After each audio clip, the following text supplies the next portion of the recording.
Here Ayn Rand defined rationality, another word that she includes because she wants to show that she's objective, that she's rational, okay? And in order to do that, she had to come down to the word rationality, which is good because she's on the same words that I've been following on my own before I even met Ayn Rand's philosophy, right? Whatever she did, way of thinking. So we were on the same level. We were looking at the word object, we were looking at the word existence, at the word rationality. We realized we had to define these terms. So she was aware of that, and I have to give her credit, you know. And again, I found out about this after I came up with my own philosophy, my own way of thinking. And I figured, hey, she did the same thing, but she did it all wrong because she put the observer in there. She put senses and sensory experience in there. She made it subjective, not objective. Rationality is the recognition of the fact, oh man, the word fact in there, that existence exists, whatever existence exists means. Existence exists. Existence is a concept, so existence cannot exist. That's very poetic. It's not very useful, very scientific. That's objectively what you have in front of your eyes here. Existence exists. That nothing can alter the truth. Truth. Whose truth? And nothing can take precedence over the act of perceiving it. Perception, touch, see, touch, smell, taste, hear.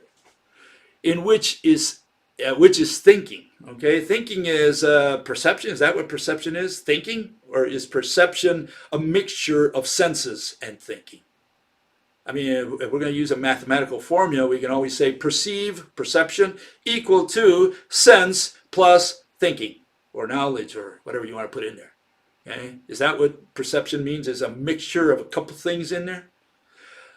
That the mind is one's own judge of values and one's only guide of action. That reason is an absolute that permits no compromise. Okay? That a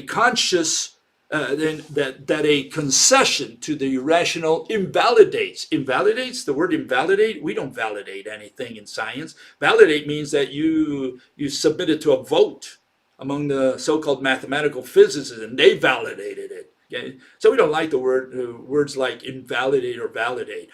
One's consciousness, you're invalidating or validating your consciousness to see how rational you are. Is that what it is? You're giving, what is it, a 10? You lift your card and say 10, 9, 8, whatever, right? And turns it from the task of perceiving to the task of faking reality. That the alleged shortcut to knowledge, always to knowledge, right? Whatever that is, which has never been defined, by the way. Knowledge, which is faith, is only a short circuit destroying the mind. That the acceptance of a mystical invention is a wish for the annihilation of existence, and property annihilates one's consciousness. Whatever all that stuff meant. I don't know what she had in her mind. Okay, so what do we compare this against? Let's see if I can get mine up there. Here.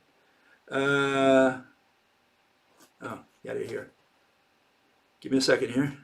This is my version of rationality. That's her version. Now see if you can see a difference. Again, you don't have to believe in hers or mine. I'm just comparing so that you can see the contrast. Criteria for defining irrational. Treating concepts as objects. Is that clear? Reification, concretization.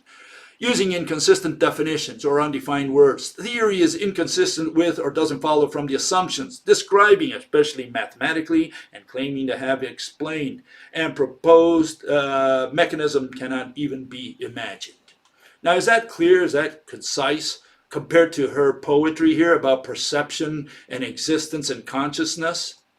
See, this is what I want to show. I want to show that there's a big contrast between what Ayn Rand proposed in her so-called philosophy and what we're introducing in our paradigm shift that occurred at the turn of the century.